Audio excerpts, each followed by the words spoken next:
Oke, bismillahirrahmanirrahim. Assalamualaikum warahmatullahi wabarakatuh. Selamat pagi. Waalaikumsalam, selamat pagi Pak. Ini Waalaikumsalam pagi Pak. saya share dulu ya ininya.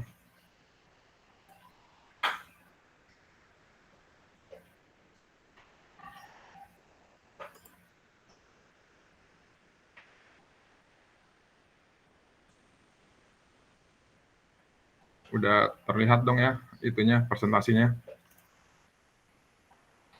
Sudah Pak. Jelas ya? Oke. Ya, bismillahirrahmanirrahim. Kali ini kita bahas soal merancang penelitian ya. Jadi ini kalian kan mau skripsi ya. Skripsi itu adalah salah satu tahap untuk melakukan penelitian ya. Baik. Nah, sebelumnya saya ingin menjelaskan tentang berbagai istilah atau konsep yang ada kaitannya dengan penelitian sebelum masuk ke format atau isi dari proposal ya. Kita ini proposal dulu yang kita bahas ya, jadi proposal penelitian ya. Nah, ini nanti saya bahas dulu sedikit tentang konsep-konsep atau definisi yang ada kaitannya dengan dunia penelitian. Oke, di sini ada pilar Tridharma perguruan tinggi ya. Jadi Tridharma perguruan tinggi itu ada 3, pengajaran, penelitian, dan pengabdian masyarakat. Nah, kalau dilihat di sini, pointernya, oke. Nah, ini pengajaran sudah Anda laksanakan juga, yaitu proses transfer ilmu atau pengetahuan antara dosen mahasiswa maupun dosen dan koleganya ya. Nah, dalam tahap ini Anda adalah penelitian ya. Jadi penelitian itu adalah kegiatan dalam bentuk inovasi dan atau riset ya yang dilakukan oleh sivitas akademika, bisa dosen atau mahasiswa, baik sendiri-sendiri maupun kolaborasi. Nah, yang ketiga itu pilarnya adalah pengabdian masyarakat. Ya, ini kegiatan membantu menerapkan ilmu pengetahuan yang ada secara langsung kepada masyarakat, baik kepada sekelompok masyarakat maupun masyarakat luas sebagai solusi permasalahan di masyarakat. Nah, ini salah satu mata kuliahnya yang Anda jalani itu adalah kerja praktek, itu termasuk dalam pengabdian masyarakat ya. Meskipun nanti pengabdian masyarakat itu sebenarnya ada juga setiap semester tuh kita selalu menganukan pengabdian masyarakat. Jadi ini 3 tridharma ini di dalam perguruan tinggi ini harus dijalankan. Nggak bisa satu aja ya, nggak bisa pengajaran aja, atau penelitian saja, atau pengabdian masyarakat. Ini 3-3 harus dijalankan. Nah, Anda masuk dalam sekarang adalah penelitian ininya ya, lingkupnya. Oke, nah berikutnya ini adalah yang disebut dengan pengertian penelitian ya. Jadi ada yang disebut dengan inovasi dan riset. Nah, inovasi ini kira-kira definisinya adalah mengimplementasi atau merekayasa hasil riset untuk menghasilkan produk yang bisa dipasarkan ya, atau dipakai langsung oleh masyarakat, atau prototipe produk atau teknologi. Nah, ini orangnya ini disebut inovator atau perekayasa. Kalau lembaga di Indonesia itu ada BPPT, itu Badan Pengkajian dan Penerapan Teknologi. Jadi mereka ini melakukan inovasi lah kira-kira. Sebenarnya dari hasil riset ya, hasil riset dibuatkan produknya atau teknologinya sehingga bisa langsung dipakai oleh orang masyarakat ya. Nah, kalau riset itu adalah melakukan invention ya atau penemuan yang hasilnya lebih menekankan kepada publikasi ilmiah, paten, atau prototip riset. Nah, orangnya itu disebut researcher atau inventor orangnya ya. Kalau lembaga di Indonesia-nya menaunginya itu ada LIPI, Litbang, dan sebagainya ya. Nah, namun dalam melakukan penelitian itu nggak perlulah kita bedain antara inovasi dan riset ya secara tegas. Anda mau inovasi, mau riset tuh bisa dua-duanya ya. Jadi 2 aspek di atas itu sebenarnya tercakup dalam satu penelitian sebenarnya ya. Jadi nggak perlu pusing juga ya, tapi ini hanya sekedar tahu aja dulu ya. Nah, berikutnya adalah kenapa kita mau melakukan penelitian ya. Nah, niatan melakukan penelitian itu biasanya motifnya itu tuh ada, yang pertama itu ini ada nggak terbatas ini ya, terbatas 6 ya. Jadi itu yang pertama biasanya dia ada menambah fitur dari sistem yang ada, berarti sistem yang ada itu ingin ditambah fiturnya. Atau memperbaiki kelemahan, atau vulnerability itu artinya lubang ya, lubang kelemahan ya, dari sistem yang ada. niatannya itu bisa, motif itu bisa ini ya.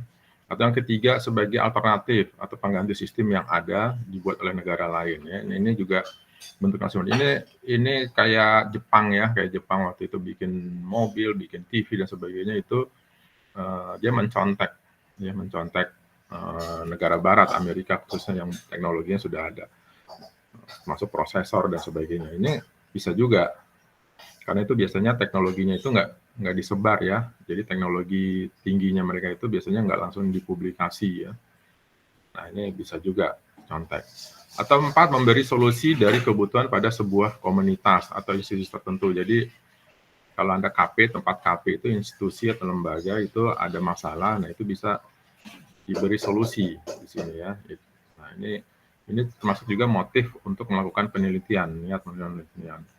Kemudian ada 5 itu membuktikan penelitian teori dengan mewujudkan sistem nyata atau sistem terapan atau sistem eksperimen ya. Ini banyak di ilmu fisika atau matematika ya. Biasanya itu ada fisika teori, ada konsep-konsep hitungan rumus teori. Nah itu nanti dibuktikan di dalam lab ya. Benar nggak gejala-gejala fenomena fisikanya ini memang seperti teori yang diungkap ya.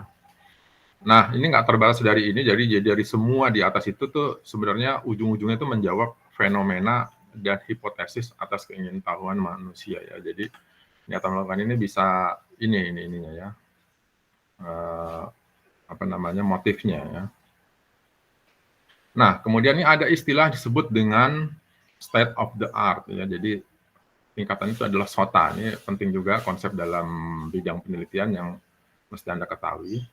Ini SOTA ini bahasa Inggrisnya seperti ini. Intinya ini bahasa Indonesia ini adalah state of the art. Ini adalah pencapaian tertinggi dari sebuah pengembangan, ya,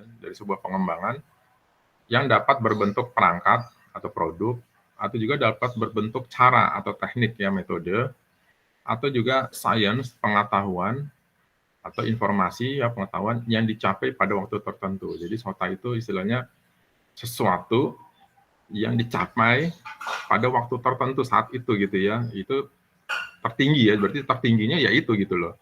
Itu baik dalam produk, baik dalam metode, teknik cara, atau dalam pengetahuan atau informasi ya. Itu disebut dengan SOTA.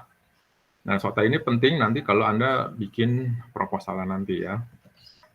Nah, SOTA ini berarti itu adalah ukuran tingkat pengembangan ya, tentunya dalam bentuk produk atau prosedur atau proses, itu tadi cara, teknik dan sebagainya atau science yang dicapai pada waktu tertentu sebagai sebuah hasil dari penerapan metodologi yang ada. Jadi penerapan penelitian yang lalu itu ada hasilnya, ya inilah disebut dengan SOTA ya, state of the art. Nah, SOTA ini merupakan faktor penting untuk memposisikan penelitian yang dilakukan. Jadi yang namanya penelitian itu mestinya tidak mengulang SOTA ya. SOTA itu set of the art yang udah ada. Ya kalau itu kita lakukan penelitian lagi, yaitu namanya kita buang-buang energi aja ya. Dan itu sudah ada uraiannya, sudah ada tingkat pencapaiannya. Nah kalau bisa kita di atasnya SOTA. Di atas SOTA itu apa? Ya tadi itu ya, menambah fiturnya gitu ya. Nah, nambah fitur berarti itu memperbaiki kelemahan dari SOTA yang itu, atau menjadi solusi dan sebagainya, itu bisa dianggap sebagai SOTA baru. Kalau kita melakukan penelitian itu jadi state of the art baru ya di situ ya. Ini pengertian dari state of the art istilahnya. Jadi ini mungkin jadi acuan dalam berpikir ya, nanti dalam berpikir Anda membuat proposal penelitian. Kemudian selain SOTA ini ada yang disebut dengan novelty ya, ada novelty. Ini bahasa Inggrisnya ini novelty, dari from Latin novus dan sebagainya. Nah, novelty ini adalah tingkat kualitas dari kebaharuannya ya. Atau mengikuti pengertian tersebut adalah seberapa bedanya, mencoloknya, keasliannya atau ketidakbiasaannya. Jadi novelty ini adalah kebaruan apa yang akan ditawarkan dari penelitian yang dilakukan. Nah, dalam hal ini SOTA dan novelty ini biasanya kalau dalam penelitian ya, yang sebenarnya itu dipaparkan ya dalam proposal, dalam penelitian yang yang betul itu SOTA dan novelty ini biasanya dipaparkan, diberitahu oleh si penelitinya ya. Nah, tapi nanti kita bahas lagi di sini apakah kewajiban SOTA dan novelty dalam jenjang S1 itu seperti apa gitu ya, dalam jenjang seperti Anda nih mau sarjana kan ya, itu seperti apa. Nah, ini kalau untuk jenjang S3 ini SOTA dan novelty itu wajib ya, ada. Jadi untuk S3 itu untuk mendukung SOTA dan memenuhi novelty, maka referensi ya, SOTA itu bisa diambil dari referensi ya, jadi publikasi pencapaian tertingginya itu apa, itu bisa dicari ya, referensi ilmiahnya ya. Nah itu kalau dalam S3 itu paling lama 5 tahun ke belakang ya. Nah untuk jenjang di bawahnya maka novelty itu tidak wajib. Novelty itu adalah kebaharuannya ya, bedanya, keunikannya dan sebagainya. Nah kalau untuk jenjang di bawahnya novelty biasanya tidak wajib, tapi SOTA tetap ada ya, SOTA-nya tetap ada, gitu ya. Namun untuk jenjang S2 ataupun penelitian lepas lainnya, referensi SOTA hendaknya memiliki rentang waktu paling lama 5 tahun ya, seperti ini. Nah untuk penelitian S2 itu biasanya ditujukan untuk menghasilkan substitusi atau pengganti dari perangkat produk, prosedur, proses atau teknik cara atau sains yang penerapannya sebenarnya sudah ada, namun publikasi dari intisari hasil penelitian tersebut masih disembunyikan oleh negara penelitian yang bersangkutan. Ini biasanya teknologi security ya, kalau di kita di teknologi informasi itu masih rahasia, itu banyak tuh. Ya, di Amerika sana masih banyak. Bagaimana dia menyembunyikan teknologinya itu gitu ya. Nah, itu ya nggak apa-apa, kita untuk jenjang S2 biasanya tuh untuk tadi ya, untuk sebagai rasa nasionalisme, rasa jangan dijajah secara ekonomi dan teknologi, ya kita bikin juga sendiri gitu ya. Nah ini novelty, jadi novelty-nya tuh udah ada, produknya udah ada ya, SOTA-nya juga mungkin udah ada, capaian tertingginya ya, tapi nggak apa-apa di S2 ya. Nah kalau untuk jenjang S1, referensi SOTA-nya ini dapat sangat karet ya, jadi lebih fleksibel, baik dari segi masa waktu maupun jenis publikasinya ya. Jadi jenjang S1 ini jenis publikasinya tuh bisa aja dari yang namanya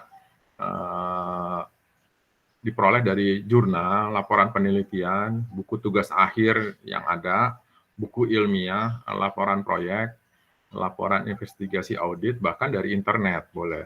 Ya, tapi kalau jenjang 3 biasanya dari jurnal yang terakreditasi ya. Tapi kalau untuk S1 boleh nih dari sini nih, SOTA-nya itu ya, mendapat informasi pencapaian tertingginya dari ini apa gitu ya, itu boleh dari sini.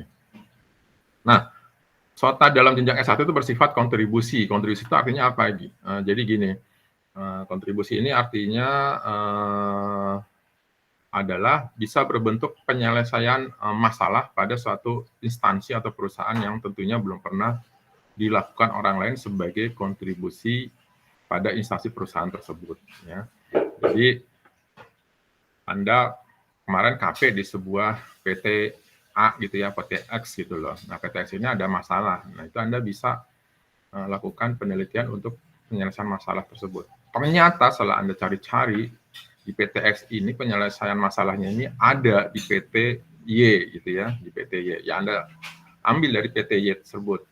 Ya, metode, caranya, produknya dan sebagainya Anda ambil, Anda terapkan, Anda buat project-nya, terus Anda terapkan di PT X. Itu nggak masalah ya, untuk S1 itu nggak apa-apa. Itu namanya disebut dengan kontribusi. Jadi ada masalah di PT X, kemudian Anda cari di PT Y, PT-nya itu bisa jadi di luar negeri juga ya, PT Y yang ada di dunia, di luar Indonesia gitu ya. Oh ini solusinya bisa nih dipakai di sini. Ya, Anda ambil, Anda terapkan di PT X. Mungkin ada perubahan-perubahan penyesuaian sedikit lah ya. Nah ini disebut dengan bersifat kontribusi ya, SOTA dan novelty-nya. Atau adanya penambahan variabel masalah dalam kontribusi yang sudah ada sehingga penyelesaian masalahnya yang ada perlu reengineering, atau dalam sebuah masalah itu ternyata ada variabel untuk harus dihitung atau diproses yang baru gitu loh ya. Itu jadi tapi sistemnya sudah ada, itu tinggal Anda reengineering, tinggal direkayasa ulang sedikit sehingga itu nanti variabel itu bisa masuk ke dalam proses dari sistem yang yang baru tadi, ya itu juga bisa gitu ya. Jadi nggak perlu sangat-sangat beda benar, nggak perlu. Ini untuk S1 gitu ya. Atau penilaian pada jenjang ini dapat juga bersifat penyempurnaan penelitian sebelumnya berdasarkan referensi SOTA yang diajukan tadi ya.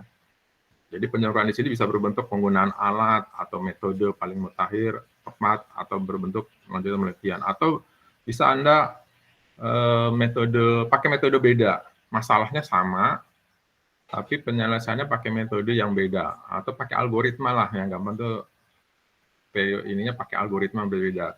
Kalau yang di sana itu pakai algoritma A, Anda pakai algoritma B, gitu ya.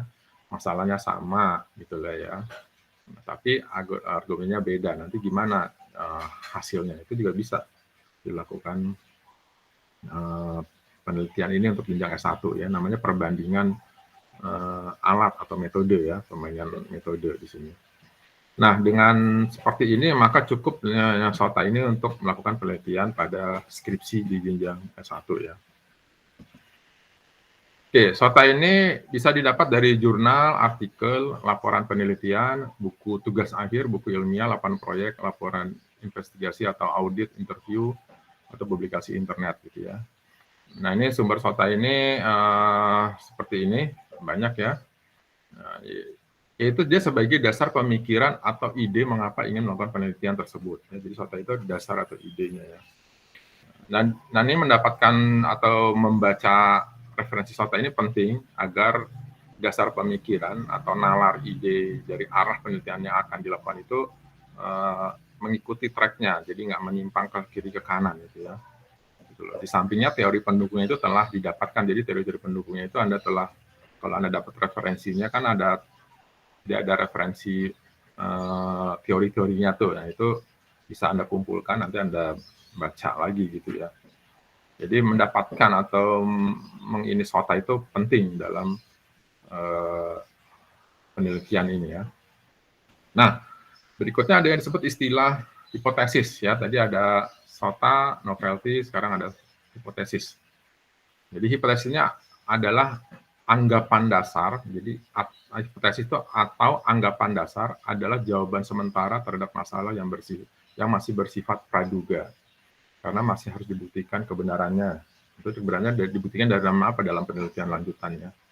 Jadi itu adalah dugaan jawaban yang merupakan kebenaran yang sifatnya sementara yang akan diuji kebenarannya dengan data yang dihubungkan melalui penelitian ya. Jadi ini hipotesis ini nanti akan dicoba. Jadi hipotesis ini praduga gitu akan dicoba dibuktikan dalam penelitian ya. Jadi ada sebuah masalah, oh hipotesisnya ini nanti begini nih, seperti ini penyelesaiannya kira-kira. Nah itu yang disebut dengan hipotesis ya. Jadi jawaban sementara terhadap masalah yang akan diteliti ya. Jadi hipotesis ini menjadi teruji apabila semua gejala yang timbul tidak bertentangan dengan hipotesis tersebut. Dalam pembuktian hipotesis itu peneliti dapat saja dengan sengaja menimbulkan atau menciptakan suatu gejala. Nah, kejadian disebut dengan percobaan atau eksperimen ya. Jadi nanti dalam eksperimen, dalam percobaan itu akan membuktikan hipotesisnya. Nah, hipotesis yang teruji kebenarannya disebut jadi teori ya. Jadi teori. Nah, orang banyak menyebut hipotesis sebagai sebuah anggapan, perkiraan atau dugaan dan sebagainya. Jadi ingat nih kata-kata kuncinya ya. Anggapan, perkiraan, baru dugaan terhadap solusinya gitu ya, terhadap solusi dari masalah gitu loh. Ya, jadi hipotesis ini juga bisa disebut dengan pernyataan atau posisi yang mengatakan bahwa di antara sejumlah fakta ada hubungan tertentu ya. Itu bisa juga. Tapi intinya nih yang di garis tebal ini itu sebuah anggapan. Nah, ini nanti Anda masukkan di dalam proposal nanti ya. Gitu ya. Oke, berikutnya kita masuk ke dalam penyusunan proposal penelitian ya. Tadi istilah-istilahnya sudah dapat ya. Ada SOTA, ada novelty, sama ada hipotesis. Nah, ini sebelum masuk ke formatnya, saya ingin menjelaskan tentang pengantarnya dulu. Nah, isi pengantar ya, inti dari proposal penelitian itu adalah menawarkan tema dan hipotesis yang akan dibuktikan selama penelitian dilakukan. Ingat, hipotesis itu baru perdugaan, baru perkiraan. perkiraan solusinya baru ini. Itu ditawarkan. Ini namanya juga propose ya, proposal, menawarkan tema dan hipotesis yang akan dibuktikan selama penelitian dilakukan. Jadi dalam proses itu mencari fenomena-fenomena yang dirasa kurang baik dan bisa dilakukan perbaikan dan atau peningkatan atas hal-hal tertentu gitu ya. Jadi cari fenomena-fenomena yang nggak baik, yang kurang baik. Oh, ini bisa nih ditingkatkan, diperbaiki atau disempurnakan dan sebagainya.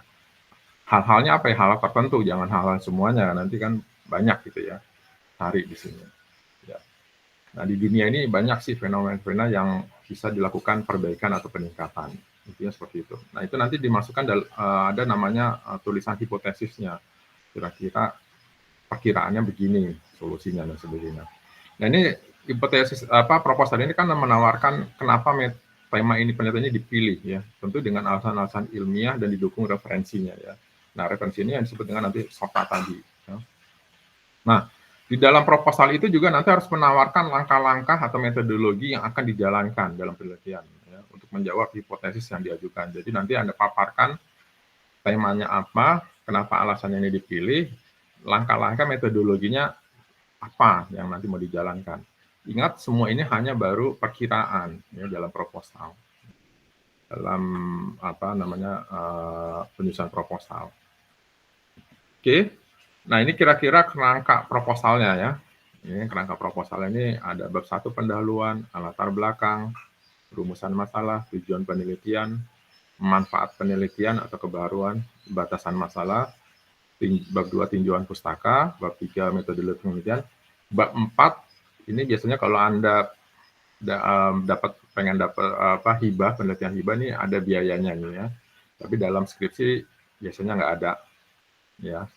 Terus anggaran biaya penelitian ini juga kalau untuk mendapat hibah. Nah, yang penting nanti dalam proposal skripsi itu ada jadwal penelitiannya. Karena ini bab 4 mungkin hanya jadi satu subbab, maka ini bisa dimasukkan ke dalam bab 3 terakhir ya. Jadi jadwal penelitian masukkan dalam bab 3 terakhir. Tapi kalau nanti Anda punya proposal penelitian untuk mendapatkan hibah dan sebagainya, mendapatkan biaya penelitian, ini ada nih bab 4 sendiri. Kemudian ada daftar pustakanya, ada lampirannya. Ya, lampirannya di sini jurnal atau laporan referensi ya. Oke, baik, ini kita bedah satu-satu di dalam kerangka proposalnya ini. Nah, ini ada latar belakang. Apa sih isinya latar belakang? Proposal ini pentingnya adalah di bab 1 ya. Jadi proposal ini pentingnya ada di bab 1 sini nih. Semua di sini nih ya. 1 2 3 ini harus Anda paparan. Ya. Nah, latar belakang ini pada bagian ini adalah penuangan mengenai dasar pemikiran atau ide mengapa ingin melakukan penelitian ini. Ya. Pada bagian ini dapat dituangkan SOTA-nya, ya, state of the art-nya. Ya, referensinya ya, menjadi dasar penelitian sekaligus pencantuman nomor-nomor referensi ya, baik dalam bentuk jurnal, artikel, laporan penelitian, buku ilmiah, laporan proyek, laporan investasi, audit atau publikasi. Ini pilih salah satu atau 2 atau 3 ya, terserah sih Anda ya. Jadi bisa dari internet, bisa dari investigasi audit. Berarti audit itu nanti ketemu masalah, nah itu nanti bisa Anda jadikan sebuah proyek penelitian di situ ya. Nah, ini jadi SOTA nih nanti. Ya, Anda harus paparkan SOTA-nya ini apa ya. Bahkan pada paragraf terakhir itu pada bagian ini dapat ditulis secara eksplisit state of the art (2) tulis bla bla bla bla bla gitu ya. Jadi ada kata-kata state of the art (2) paragraf khusus di sini terakhir itu yang menegaskan bahwa penelitian ini kenapa saya tertarik dengan penelitian ini dijelaskan. Ya. Nah, pada bagian ini itu juga bisa dijelaskan hipotesis yang diberikan oleh peneliti. Hipotesis itu adalah dugaan solusinya, perkiraan solusinya diberikan oleh peneliti. Ya, ini tentang latar belakang, ya, bab 1-1. Nah, berikutnya adalah rumusan masalah. Nah, pada bagian ini tuangkan pernyataan-pernyataan dalam bentuk singkat dan jelas tentang masalah-masalah yang dihadapi selama akan melaksanakan penelitian nantinya ya. Jadi rumusan masalah itu kira-kira kata-katanya itu singkat ya, jelas. Sebenarnya rumusan masalah itu diambil dari bab latar belakang ya, bab sebelumnya. Nah, di situ kan ada penuangan masalahnya gitu ya. Yang di sini cuma dirangkum lagi dalam kata-kata singkat. Ini juga merupakan rumusan hipotesis ya, rumusan juga merupakan hipotesisnya. Ya, masalah ini dan apa hipotesis yang akan dijalankan ya, akan dilakukan gitu loh. Jadi pernyataan ini bisa dalam bentuk kalimat tanya ya, pernyataan dalam bagian rumusan ini bisa dibentuk dalam kalimat pertanyaan ya. Berikutnya adalah tujuan penelitian. Nah, ini agak sedikit harus dipahami juga. Pada bagian ini dapat dituangkan penjelasan maksud tujuan penelitian yang ingin mempunyai kontribusi tadi, misalkan kalau ada kontribusi atau engineering atau penyempurnaan melanjutkan penelitian. Nah, tujuan penelitian itu adalah penjelasan bentuk hasil dari penelitian atau hasil yang diharapkan atau expected outcome ya dari penelitian yang menjadi dasar perumusan hipotesisnya. Nah, expected outcome ini bisa Anda pilih kata-kata kunci seperti kombinasi seperti ini sebagai usulan, sebagai rekomendasi, sebagai untuk menentukan, sebagai pembanding bla bla bla, sebagai membuat simulasi, membuat rancangan, membuat produk prototype, membuat produk jadi produksi dan sebagainya. Ingat, jadi di sini nanti ada namanya manfaat. Apa sih bedanya manfaat sama tujuan ya? Tujuan penelitian, manfaat penelitian. Nanti kita bahas di sini. Tapi di sini tujuan penelitian itu kira-kira kalau saya sebagai peneliti, saya lakukan metodologi, proses, cara penelitian, benar-benar hasilnya apa? Untuk apa? Jangan Anda pikirin, jangan Anda perspektifnya dari orang yang akan memanfaatkan penelitian Anda. Udah, tujuan Anda selesai, itu sebagai apa? Udah, mau dipakai sama orang, mau dipakai sama masyarakat, mau sama institusi, itu nanti. Tapi ininya apa? Hasil akhirnya, expected outcome-nya ya. Kan bisa jadi rekomendasi, bisa jadi untuk menentukan, bisa jadi usulan, bisa jadi untuk simulasi, hanya untuk prototype gitu ya, bikin produk prototype, aplikasi prototype gitu ya, atau aplikasi yang udah bisa dipakai, bisa udah production itu artinya udah lengkap gitu loh. Apakah hasil penelitian ini mau dipakai? Who cares gitu ya. Nah, itu tujuan penelitian sampai di situ aja, titik penjelasannya, titik yang Anda paparkan. Beda kalau dengan adalah manfaat penelitian. Ya. Jadi pada bagian ini dapat dituangkan informasi baru, pengetahuan baru apa yang akan disampaikan dan atau manfaat hasil dari penelitian.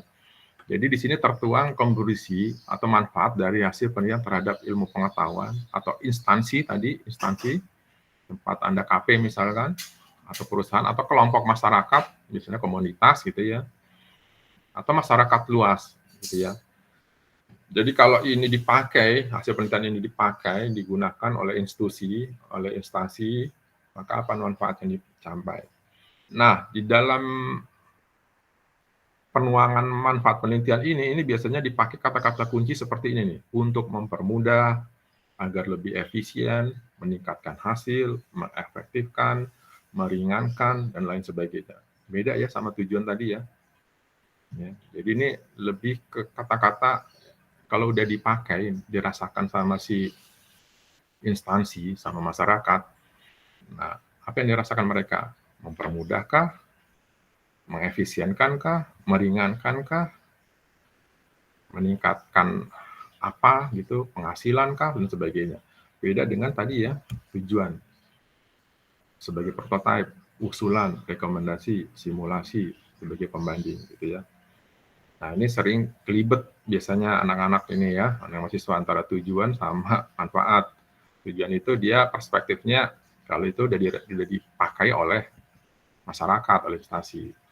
Enggak ya, itu expected outcome dari hasil penelitian. Tapi kalau manfaat itu ya baru kalau udah dipakai. Ya.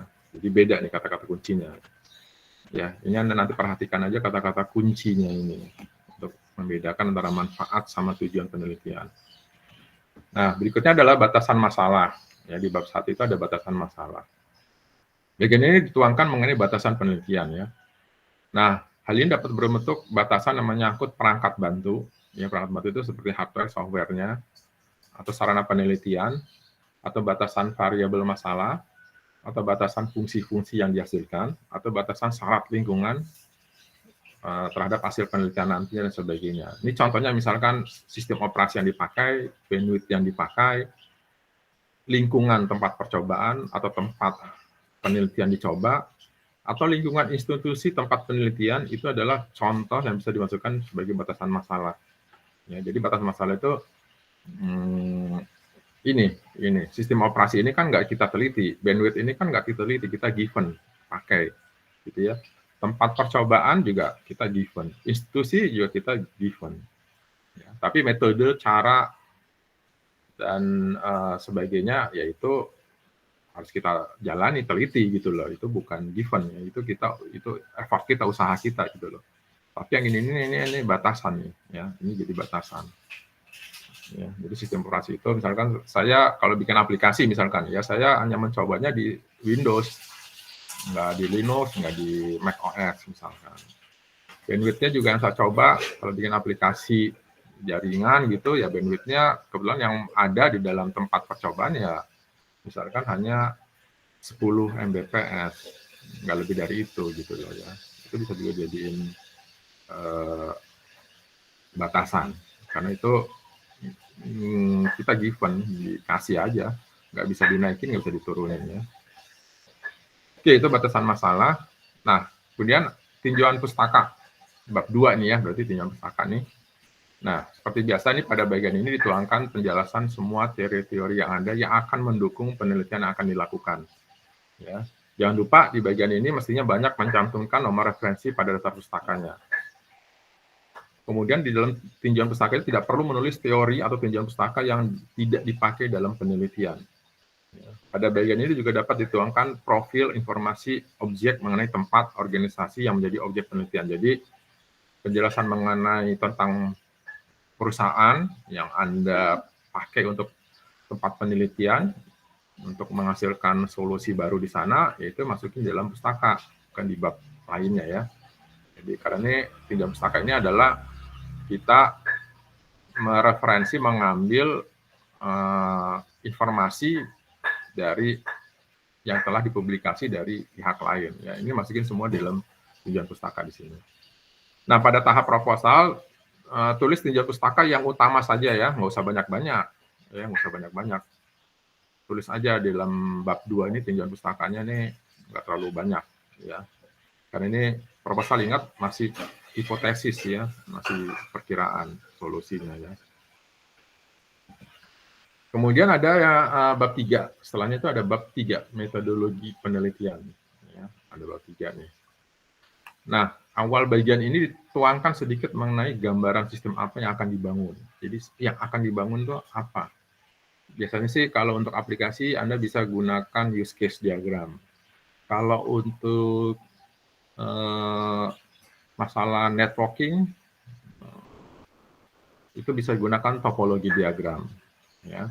Untuk aplikasi juga bisa perlu ada activity diagram kalau ditambahkan bisa, atau dalam networking itu ada configuration table, tapi secara global itu digambarkan karena use case diagram ini kan menambahkan fitur-fitur apa nanti yang mau dikembangkan ya. Tapi ingat ini secara global dan ini juga masih hipotesis, masih perkiraan praduga ya solusinya. Jadi nggak usah ngejelimet banget itu. Jadi ada masalah, kalau kira-kira hipotesis penjelasannya begini, ya udah gambarin aja nih pakai use case. Ini kan menggambarkan fitur-fitur aplikasi ya, atau topologi diagram. Jadi topologi ini nanti bentuknya seperti ini kalau dalam kasus-kasus networking ya misalnya dan sebagainya. Nah, selanjutnya secara global tuangkan rencana. Jadi rencana, cara, langkah-langkah atau metode penelitian akan dilakukan nantinya.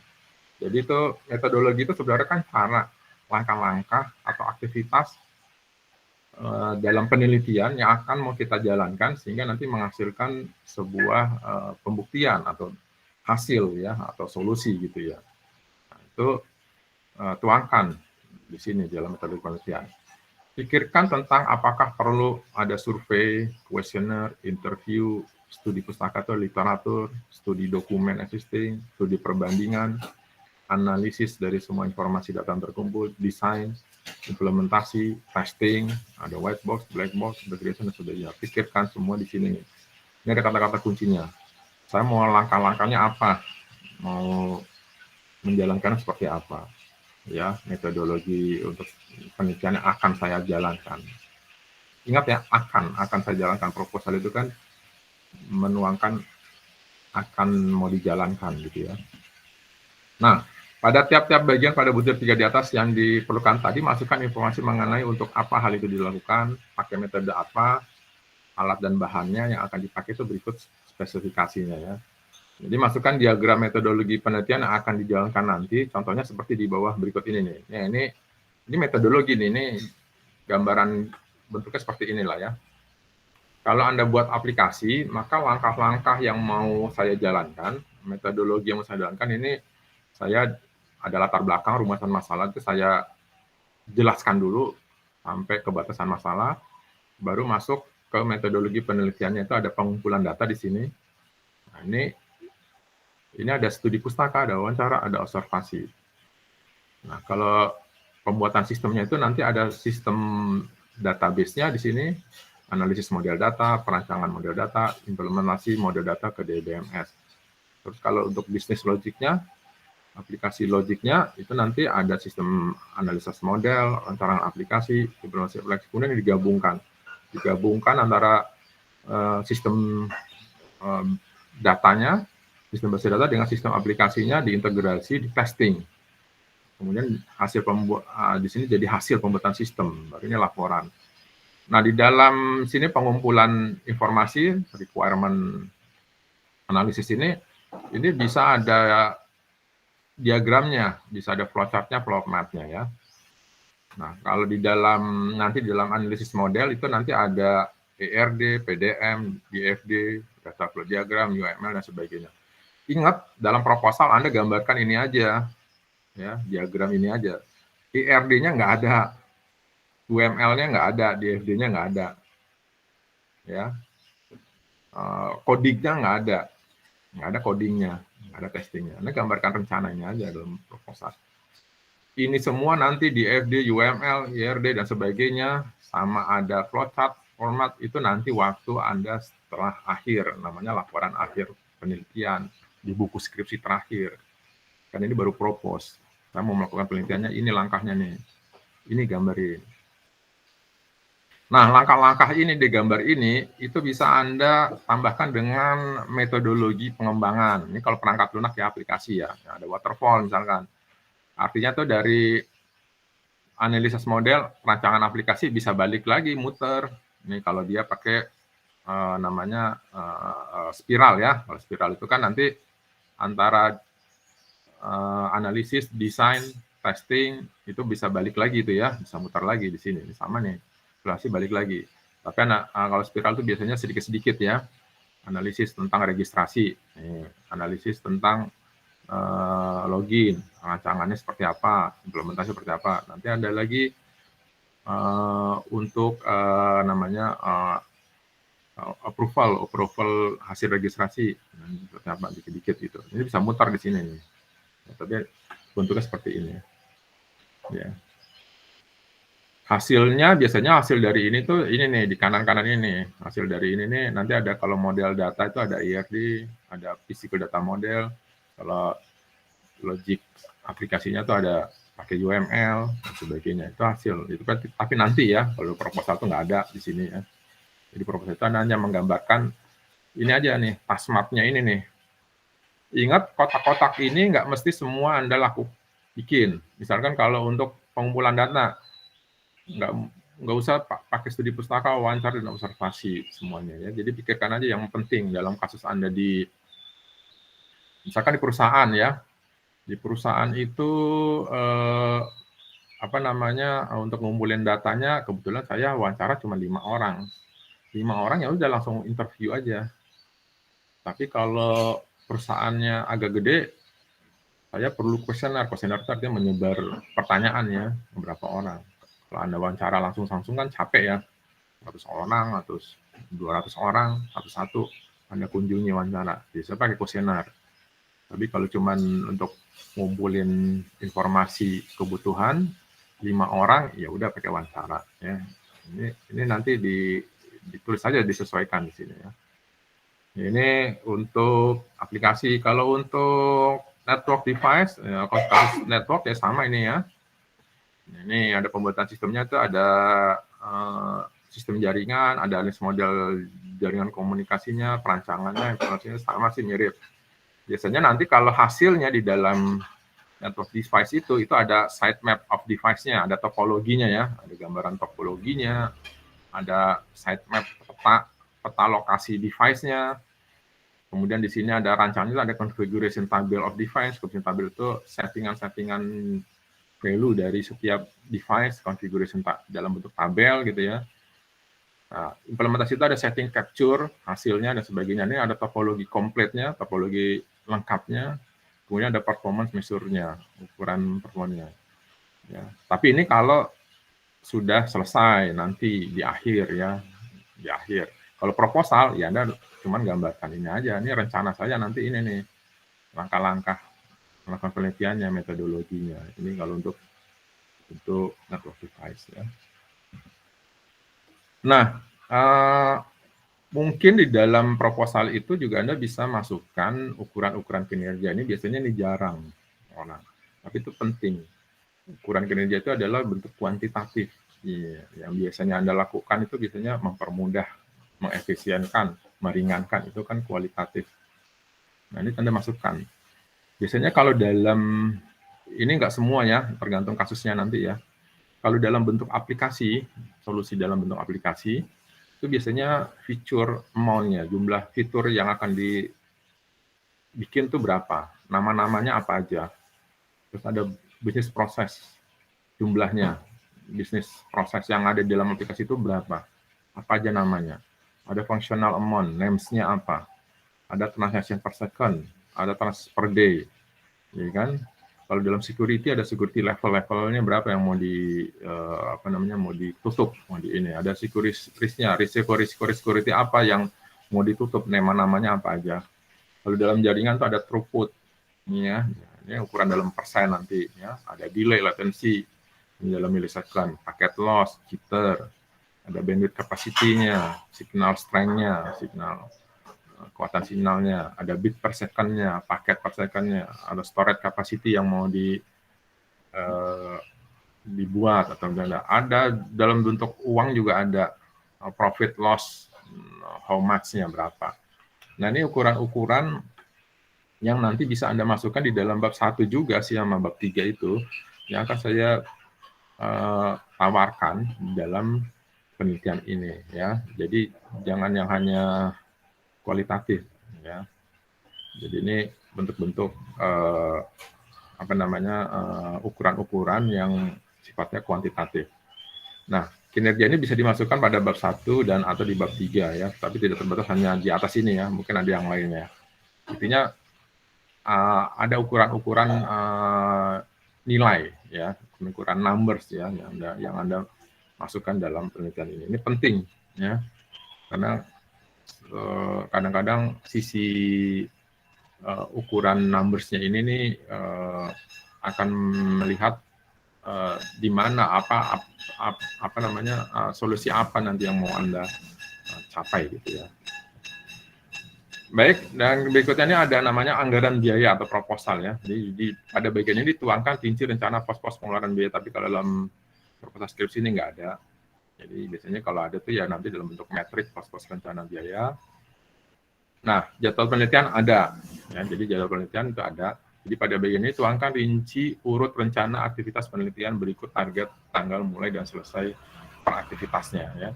Nah, aktivitas ini tadi nih, yang metodologi tadi, map task, peta tugas tadi itu ya, kira-kira Anda gambarkan dalam bentuk kapan dijalankan, tanggal mulai dan tanggal selesainya. Ya, dalam bentuk menggunakan teknik project management, ya pakai Microsoft Project Management itu juga bagus, ya.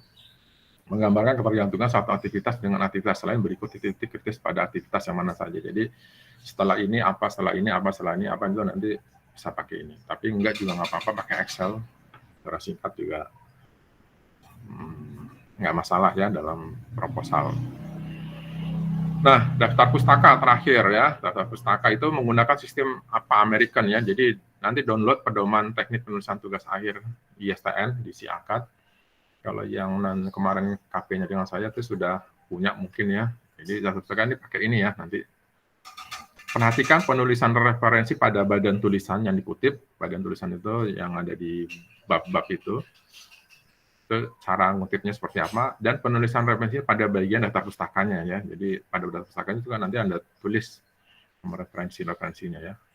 Nah, referensi pustaka bisa dalam bentuk jurnal, artikel, laporan penelitian, buku ilmiah, laporan proyek, laporan investigasi, interview, audit, publikasi internet, dan sebagainya. Bisa menggunakan aplikasi Mendeley untuk membantu membuat referensi dan kepustakaannya. Jadi bisa pakai Mendeley kalau Anda punya ya, daripada nge-tracking satu-satu gitu ya. Nah, berikutnya ini ada tips untuk mencari ide tema judul di internet ya. Ini gunakan kata kunci pencarian seperti ini ya. Tapi ini tidak terbatas ini ya. Network project for beginner, top 10 simple machine learning project for beginner, 15 interesting machine learning project ideas for beginner, top 6 cyber security project idea for beginner. Ini rata-rata for beginner semua nih ya. Anda cari di sini. Ingat, kalau cari di internet pakai bahasa Inggris. Kenapa bahasa Inggris? Karena postingan orang-orang sedunia itu rata-rata bahasa Inggris. Kan kita ingin mencari, kita ingin menangkap, membaca ide-ide mereka ya sebanyak-banyaknya. Kalau pakai bahasa Indonesia nggak keluar biasanya, keluarnya sedikit ya. Jadi pakai bahasa Inggris.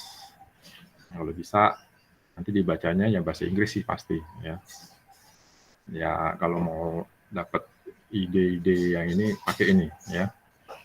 Ini tips saja dari saya nih, banyak. Nah, dari yang dikeluarkan oleh internet, oleh Google dalam kata kunci ini biasanya banyak beberapa yang sudah ada source code-nya. Nah, source code itu bisa kita comot kalau dalam project kita untuk jadi solusi ya, ini jadi hasil nanti kita coba dalam penelitian. Itu banyak di sini source code-nya yang bisa kita pakai ya, kita udah dipakai yang kita bisa comot lah di publikasi di sini. Ini banyak nih ya, termasuk networking-nya juga lumayan juga banyak di sini. Jadi cari ide-idenya ya seperti ini. Oke, ini ada penutup tentang proposal penelitian. Ingat, saya ulangi lagi, inti dari proposal penelitian ini adalah menawarkan tema ya, dan hipotesis yang akan dijalankan dan dibuktikan selama penelitian dilakukan. Jadi menawarkan tema dan hipotesis.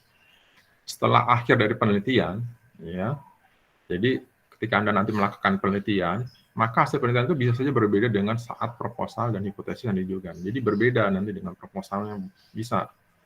Ya, ternyata langkah-langkah atau aktivitas yang dijalankan, yang telah dijalankan, atau metodologi yang dijalankan selama penelitian itu bisa saja berbeda saat proposal. Itu nggak masalah. Ya, jadi nggak masalah berbeda. Sehingga bisa saja nanti tema atau judul itu sedikit bergeser dari proposal. Ya, karena ingat proposal itu, hipotesis yang kita jauhkan itu adalah praduga, perkiraan ya. Perkiraan solusinya. Jadi bisa jadi nanti, di tengah jalan nggak bisa pakai metode ini nih, harus bergeser, harus pakai metode lain. Boleh selama perjalanan penelitian. Sehingga dia berbeda dari proposal.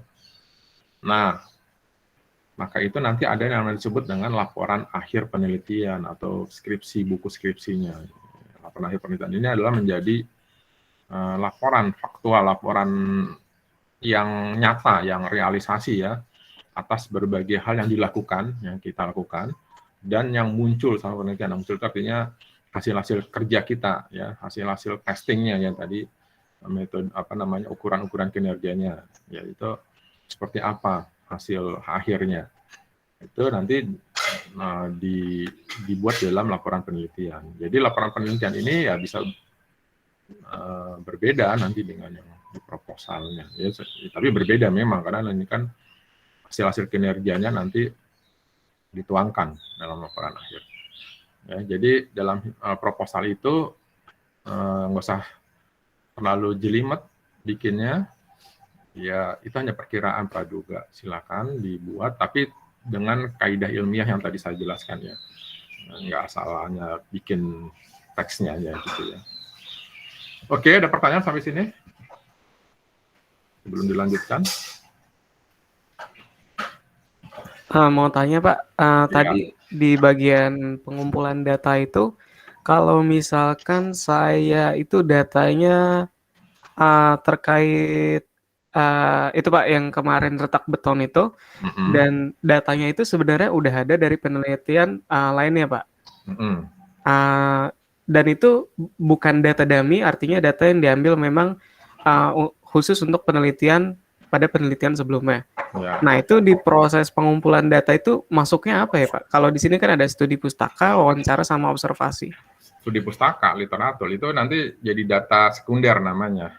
Ya kan? Data yang dari orang lain. Dari Kaggle, dari UC, itu kan data yang dikumpulkan oleh orang lain, penelitian lain. Itu bisa kita pakai juga. Ya, itu sebetulnya data, namanya itu studi literatur. Namanya studi literatur. Termasuk pengambilan data dari orang lain, ya studi literatur. Termasuknya. Dan itu bisa dipakai ya Pak ya? Bisa dipakai. Nggak mesti ada data yang kita harus punya sendiri. Ya, kita data harus yang kita kumpulkan sendiri, nggak mesti. Data yang kita kumpulkan sendiri disebut data primer. Jadi, data itu ada istilahnya dua itu, data primer sama data sekunder. Data primer itu data yang kita cari-cari sendiri, kita kumpulin sendiri. Yaitu makan waktu sih ya. Makan ini.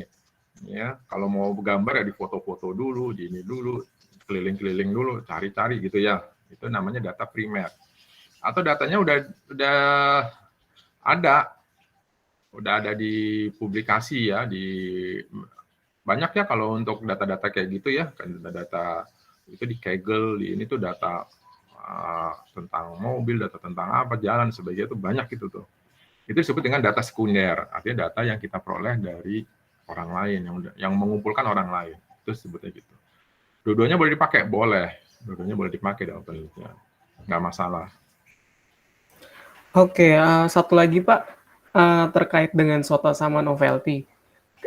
Yang saya tangkap itu kalau di skripsi yang di S1 itu, kita bisa istilahnya mengupgrade dari penelitian atau jurnal sebelumnya ya Pak. Artinya kita menggunakan teknologi yang udah ada terus kita gabungin, itu bisa ya Pak? Bisa. Misalkan ada salah satu jurnal yang menurut saya ini kalau pakai teknologi ini, implementasi teknologi ini akan lebih menghasilkan yang istilahnya lebih baik dari sebelumnya. Itu bisa ya Pak ya? Iya, itu penelitian juga. Intinya gini, ada sebuah jurnal dia pakai algoritma Bayes misalkan. Nah, saya mau coba pakai algoritma vektor mesin. Ini kan belum ada tuh ya. Tapi datanya pakai data dia, data orang itu. Cobain. Ya itu jadi penelitian juga. Itu jadi penelitian. Gitu. Jadi nggak masalah. Oke, baik Pak. Makasih Pak. Oke, ada lagi yang mau ditanyakan yang lain? Nggak ada. Nah, ini saya nambahkan sedikit tentang sambil nanti dipikir ya. Nah ini nih, syarat skripsi atau tugas akhir. Nah, ini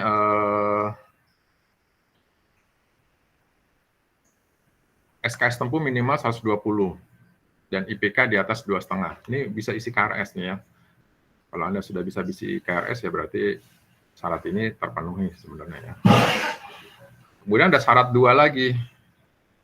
Ingat, mata kuliah agama, bahasa Indonesia, bahasa Inggris, Pancasila, kewarganegaraan, kewirausahaan itu harus di atas C sama dengan atau di atas C, harus lulus.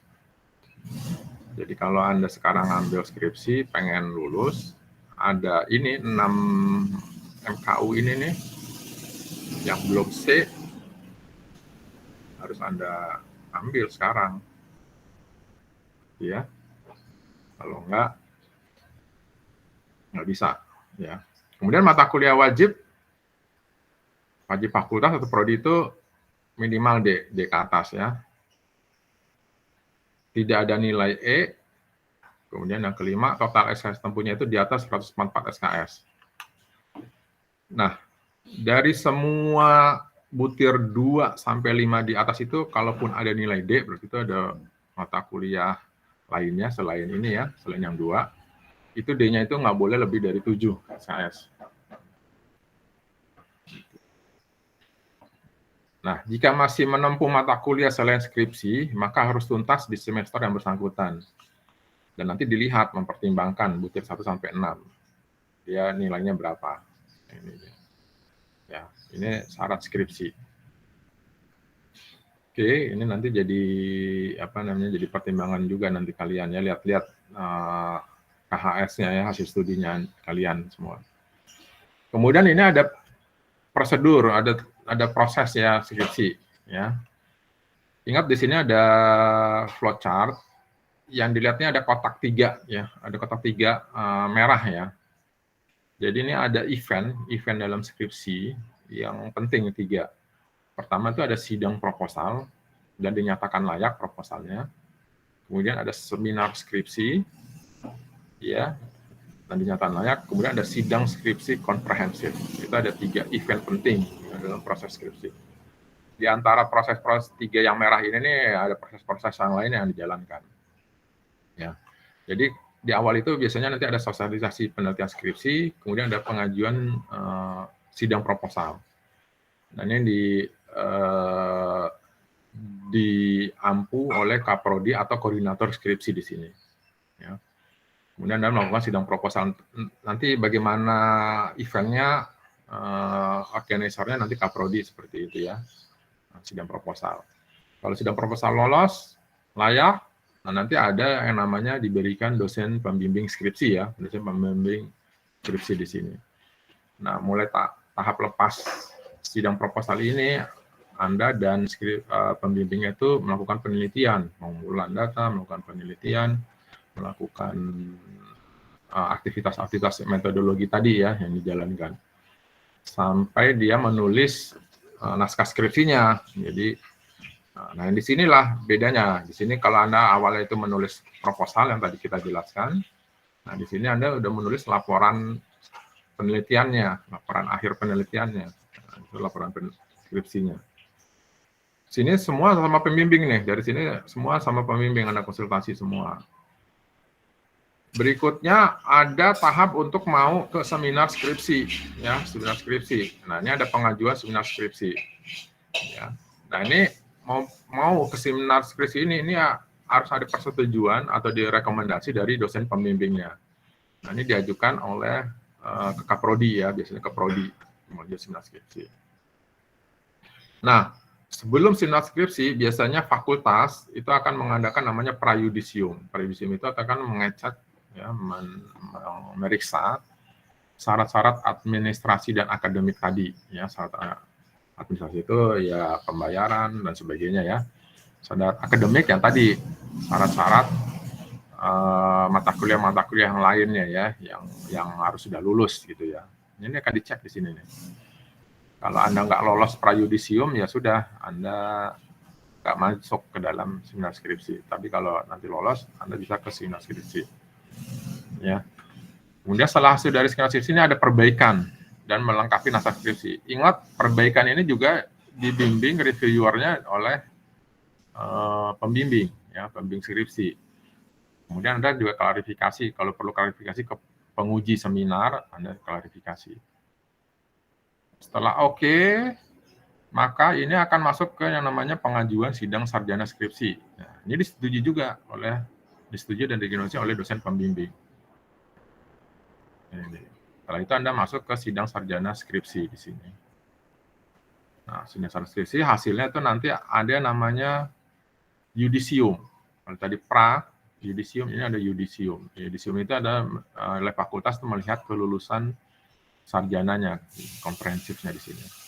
Kalau Anda tidak lolos, ya sudah, Anda tidak lolos. Kalau Anda lolos, ya Anda lulus dalam sidang komprehensif sarjana. Nah, ini nanti naskah skripsi finalnya dibuat. Mungkin ada perbaikan lagi di sini ya, perbaikan. Tetap dibimbing oleh pembimbing dan klarifikasi ke penguji sidang sarjana serta ditandatangani oleh semua penguji dan pembimbing ya. Nah, ini digandakan, dijilid, di cover, kemudian naskah skripsi, soft fotokopi, buku sumbangan diserahkan ke prodi dan perpustakaan. Nah, selesai. Nah, waktunya gimana? Dari sidang proposal ke seminar ini bisa panjang, karena ini kan penelitian berlangsung nih ya. Ini bisa 3 bulanan lebih nih ya. Kalau proposalnya cepat sih tapi ya, 2 bulan.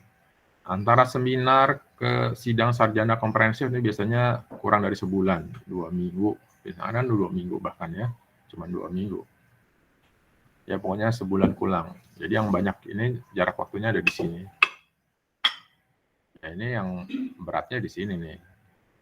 Ngumpulin penelitian, bikin laporan penelitiannya akhirnya. Oke.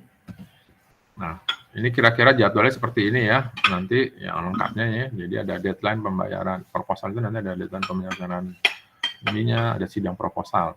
Ini ada prajudisium nih. Nah, nanti ada proposal ke seminar nih, panjang kan ya. Tapi sebelum ke seminar nanti ada prajudisium untuk ngecek syarat administrasi sama akademisnya. Dari final skripsi ke sarjana komprehensif ya. Ini ada jadwalnya. Biasanya kalau dulu saya bikin jadwal seperti ini di awal semester nih ya. Karena kan kalender akademisnya udah muncul ya, udah ada, itu saya tentukan. Jadi para mahasiswa yang skripsi itu bisa punya ancang-ancang jadwal-jadwalnya. Kalaupun bergeser ya paling bergeser seminggu, 2 minggu lah gitu ya. Nggak panjang, tapi dengan buat jadwal gini bisanya untuk ancang-ancang kalian juga sih ya. Tapi saya nggak tahu nanti, itu tergantung koordinator skripsinya yang buat ininya nih, tanggal-tanggalnya ini ya, jadwalnya ini. Oke, itu nanti berikutnya ya penyusunan laporan akhir penelitian, tapi itu nanti masing-masing pembimbing lah ya. Oke, ada pertanyaan sampai sini?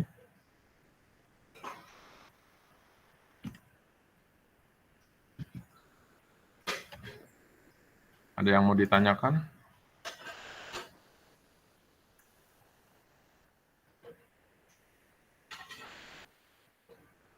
Halo? Kalau dari saya cukup, Pak. Cukup. Yang lainnya?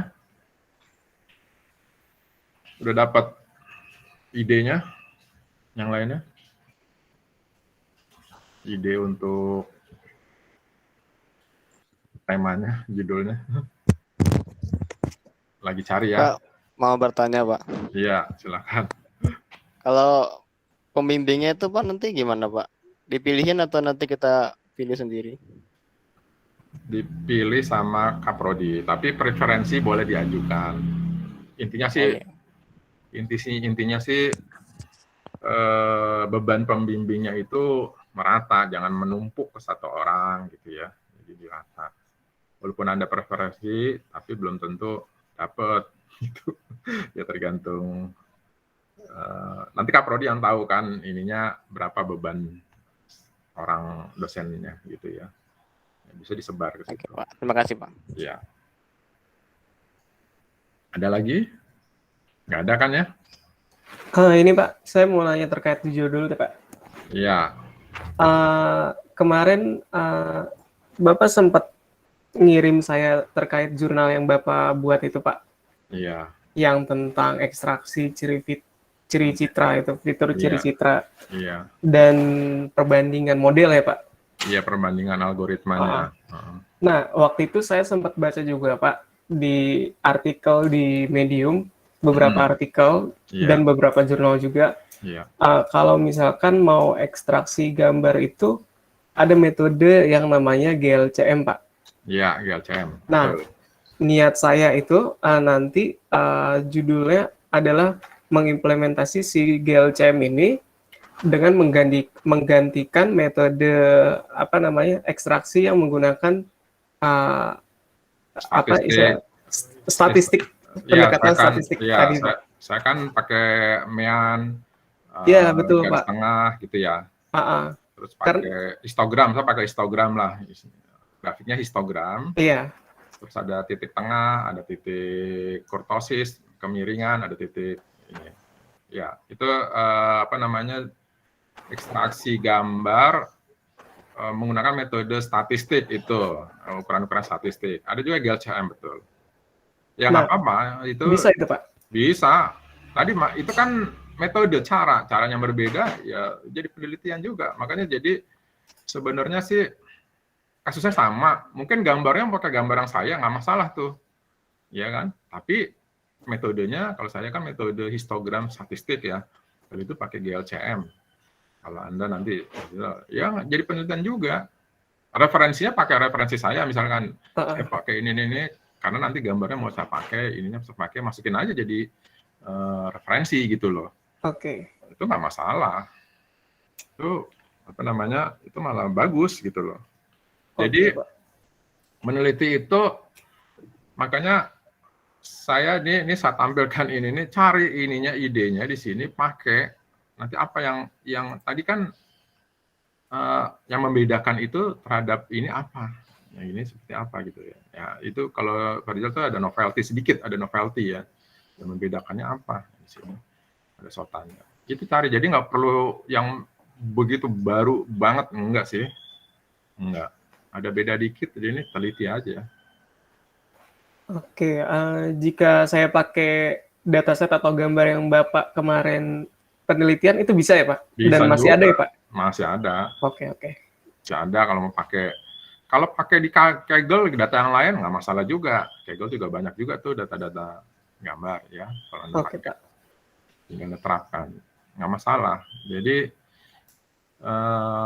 ya kayak gitu, kayak Rizal gini nih, nggak usah yang terlalu beribet, pakai ini aja. Metodenya sama, pakai cara saya ekstraksi gini, terus nanti ada ukuran ekstraksinya gitu ya, hasil gambarnya. Terus terapin aja ke algoritma yang sama kan, saya ada 4 algoritma tuh. Cuman kamu pakai GLCM kan, ininya ekstraksinya Iya, kan. betul Pak. Algoritmanya sama, pakai ini, nanti berapa skornya. Terus, ya itu juga sama, nggak masalah. Itu jadi penelitian juga. Gitu. Oke. Baik Pak, makasih Pak. Iya. Ada lagi? Pak, maaf saya mau nanya Pak. Iya. Pak, jika kita sudah menyiapkan judul Pak, namun pada prakteknya ternyata dari dosen pembimbing ternyata kurang setuju nih Pak, dan akhirnya meminta untuk menggantinya. Itu kira-kira solusinya gimana Pak? Apakah tetap kita harus mengganti sesuai dengan kemauan dosen atau gimana Pak? Terima kasih Pak. Biasanya dia bergeser, ya. Jadi gini, memang harusnya dalam sidang proposalnya itu makanya proposalnya itu harus bagus, di latar belakangnya itu referensi sotanya tadi ya, dicari pakai apa Anda sotanya. Biasanya tuh pembimbing itu Anda nggak cari, sebenarnya tiba-tiba dicari di internet tuh pembimbing biasanya. Loh, ini kok ada sih persis banget gitu, seperti ini, ya dirubah laman dia pembimbing. Itu biasa begitu. Karena di proposal Anda tidak banyak mencantumkan sota referensi. Nah, pembimbing yang nyari. Kebetulan dia lolos waktu di sidang proposal. Nah, maklum aja, Kaprodi kan agak banyak itu nanti proposalnya, banyak kan. Dari pembimbing masing-masing lah. Iya, secara ilmiah ya memang harus diganti. Karena itu nggak ada sotanya di dalam proposal itu. Ataupun begitu dicari sotanya ya sudah ada. Sudah persis. Maka sota itu kan tadi pencapaian tertinggi. Apa yang mau Anda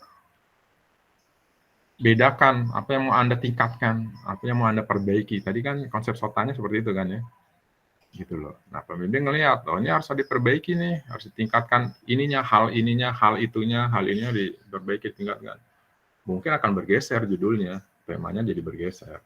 Algoritmanya berbeda, ini berbeda, ada metode yang ininya ada berbeda. Tadi Farizal tuh, metode ekstraksinya. Misalkan kalau Farizal misalkan persis ngambil seperti saya ya, jurnal saya. Itu dicari tuh sama pembimbing. Oh ini udah ada nih. Baru yang bikin. Dirubahlah sama pembimbing. Kamu jangan pakai ini, pakai metode GLCM, jangan pakai histogram statistik lagi ininya. Rubah. Maka nanti dia akan berubah judulnya menggunakan metode GLCM. Itu kira-kira. Ya, jadi kalau berubah ya alasannya memang ada. Gitu ya. Oke, dan nggak masalah sih. Nggak masalah, jalanin aja. Kira-kira begitu. Oke, ada lagi? Nggak ada? Cukup? Cukup ya? Kalau nggak ada pertanyaan, nanti bisa ajukan pertanyaan lewat WA. Ini ada, saya posting dulu ini sebentar. Ininya ya, materinya ya. Materinya di-download di sini nih. Saya copy di ini, ya, di chatroom-nya ya. Ini saya matikan dulu. Anda silakan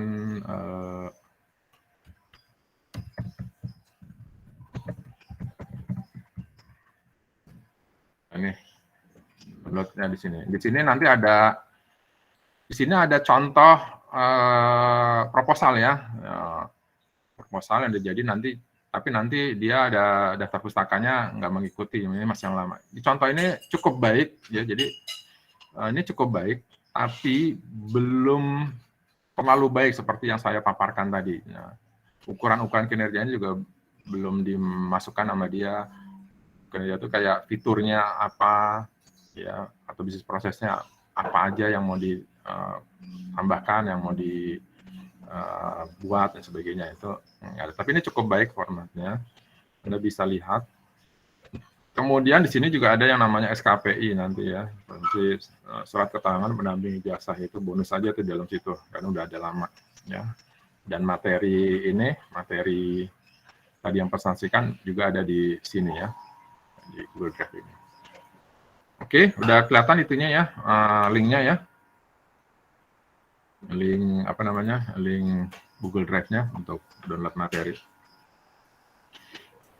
Oke, terima kasih. Kalau nggak ada pertanyaan, mungkin dilihat. Ingat, saya cuma mengingatkan di materi saya itu ada kata-kata kunci yang setiap babnya itu mungkin Anda bisa ambil, pakai, itu untuk menambah, istilahnya menambah greget dari proposal itu, menambah, oh ini betul nih, bagus ini proposalnya ya. Nah, itu bisa Anda review lagi, lihat lagi ya. Gitu. Oke, terima kasih. Wassalamualaikum warahmatullahi wabarakatuh. Waalaikumsalam warahmatullahi wabarakatuh. Makasih banyak ya Pak. Iya. Makasih ya Pak.